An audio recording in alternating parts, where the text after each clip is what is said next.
All right, welcome back to the deep dive. You know we love diving deep into complex topics, and today's is really something.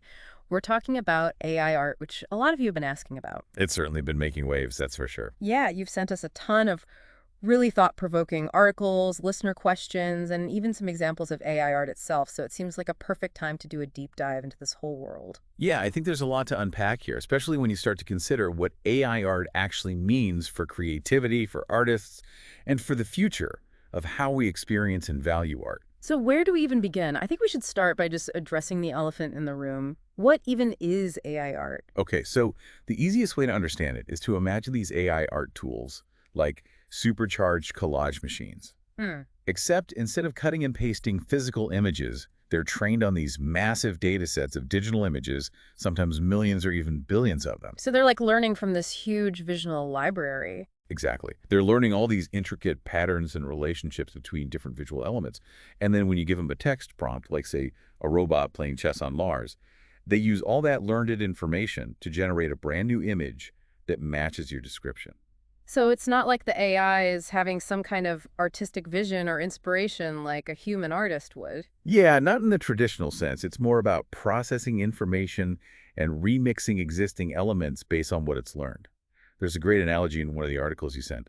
It compares AI art to a chef who's never tasted food, but can still follow recipes and create new dishes based on their knowledge of ingredients and cooking techniques. So they're basically really good at creative math, as another article put it. Yeah, creative math is a pretty good way to put it. Okay, so the AI isn't actually feeling inspired or emotional when it's creating art. It's all about data processing.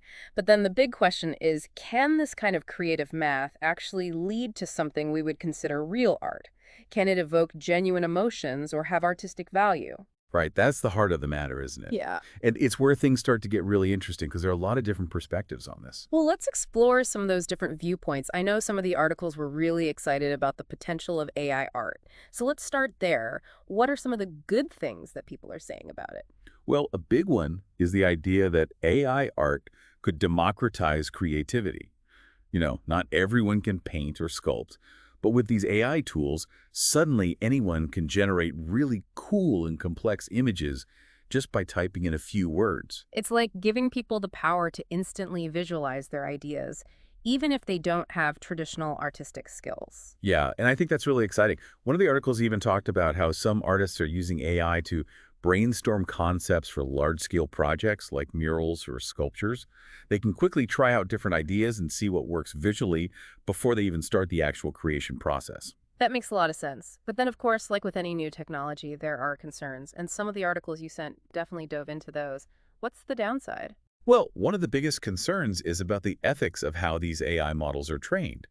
They're learning from these massive data sets of existing art, but often the original artists haven't given their consent or received any compensation for their work being used this way. Yeah, there was a lot of discussion about that. Like, if an AI is trained on a bunch of Van Gogh paintings and then someone tells it to create a new Van Gogh who owns that new piece, it feels like a real gray area legally. Exactly. And that raises a whole bunch of questions about intellectual property, copyright, and whether artists should be compensated when their style is essentially being replicated by an AI. One of the articles even brought up the idea of a robot tax on commercially successful AI art, with the revenue going to support human artists. Yeah, that's a pretty interesting idea. Yeah. It acknowledges that this technology could have a real impact on the livelihoods of artists. But there are definitely no easy answers here. Okay, so we've got the good and the bad, but some of the articles took it even further and talked about some potentially more, let's say, unsettling implications of AI art. Like, what happens if the stuff really takes off? Right, the ugly, so to speak. I think one of the big concerns is what happens to human artists in a world where AI can create basically unlimited amounts of art, potentially for much cheaper than a human could. One article even made a joke about how maybe one day AI will analyze all of human art history and decide that, based on its vast knowledge, some human artists are actually just derivative of other artists. Yeah, it's funny, but also kind of thought-provoking. Like, what happens to the concept of artistic originality when an AI can instantly access and remix every style and technique that's ever existed? It definitely makes you think. So that leads us to a pretty fundamental question that kept coming up in the material you sent. Can AI actually be creative in the same way that humans are? Like, is it a fair comparison? Well, a lot of the articles seem to agree that human creativity is really rooted in lived experience, in emotions, in our unique perspectives on the world. We create art based on things we've seen, felt, dreamed, imagined, and AI just doesn't have that same kind of background. And AI hasn't experienced heartbreak or the joy of a beautiful sunset. It hasn't had the weird random thoughts that humans have. Exactly. And while AI can certainly generate images that we might interpret as happy or sad, it hasn't actually felt those emotions. There was a funny example in one of the articles. An AI came up with a new color, but it was described as puke green. That's That hilarious. kind of highlights the fact that AI's idea of novelty might not always line up with human aesthetics or intentions. Right. And then there's the whole question of emotion in art. We often connect with art because we can sense the artist's emotions, their intentions behind it. Yeah, Can AI art really achieve that same level of emotional resonance? that's a really big debate. Some people argue that even if you're moved by a piece of AI art, it might not feel as meaningful knowing that it didn't come from another human being who poured their heart and soul into it. It's like the difference between being moved by a beautiful song written by a person who's experienced real loss versus a song generated by an algorithm, even if both songs technically sound good. Right. It makes you wonder if there's a certain kind of authenticity that's missing when, something was created by a machine. Okay, so looking ahead, what's the future of art going to look like with AI in the mix? Are we all going to be hanging AI-generated paintings on our walls? Well, it's hard to say for sure, but a lot of the articles were actually pretty optimistic. They saw AI more as a tool that could enhance human creativity rather than replace it. Like how Photoshop changed the way photographers work. It didn't replace photography, it just gave them more tools to be creative. Exactly.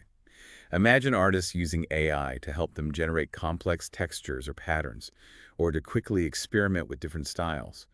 It could free them up to focus more on the storytelling, the emotional depth of their work. That's a cool way to think about it. It's like AI as a collaborator, helping artists achieve things they might not have been able to do on their own. Yeah, and it's not just about professional artists either. One of the articles even talked about how AI could help people who might not consider themselves artists to express themselves creatively. Like maybe your grandma could suddenly start creating these amazing digital art pieces. That would be awesome. Yeah, so I think there's a lot of potential for AI to actually make art more accessible and open up new creative possibilities for everyone. But of course, as with any powerful technology, we have to be careful about how we use it. We've talked about the ethical concerns, but what else do we need to think about as we move forward with AI art? Well, definitely figuring out how to protect the rights of artists whose work is being used to train these AI models. That's a huge one. And making sure that we don't lose sight of the value of human creativity and curation in a world that's increasingly filled with AI-generated content. We don't want to end up in a situation where museums are just full of algorithmically produced art that all looks the same. Exactly. Hmm. And it's not about being anti-AI. It's about making sure that we're using this technology thoughtfully and ethically and in a way that benefits both artists and the people who experience art. That's a great point. So at the end of the day, what's the takeaway for our listener who's been following this whole AI art thing? Well, I think it's safe to say that AI is going to have a huge impact on the art world, and it's already starting to change the way we think about creativity. But the good news is, based on everything we've discussed, it seems unlikely that AI is going to replace human artists entirely. It's more like a new tool in the toolbox. Yeah, and maybe even a new collaborator. But at the end of the day, there's something about human creativity that's still unique and special. Our ability to connect our art to our lived experiences, to pour our emotions and our individual perspectives into what we create, that's something that an algorithm can't really replicate. So as you're exploring this world of AI art, listener, keep that in mind. It's a fascinating new frontier, but don't forget about the incredible power of your own human creativity. That's something worth celebrating and nurturing, no matter what amazing things AI can do. I think that's a great note to end on. And if this deep dive has sparked your curiosity, I encourage you to keep exploring. Play around with some AI art tools. See what you can create. But also remember to step away from the screen sometimes and tap into your own unique creative potential. Who knows what amazing things you might come up with. And we'd love to hear about it, so keep those questions and those amazing AI art creations coming. Until next time, happy creating. Happy creating.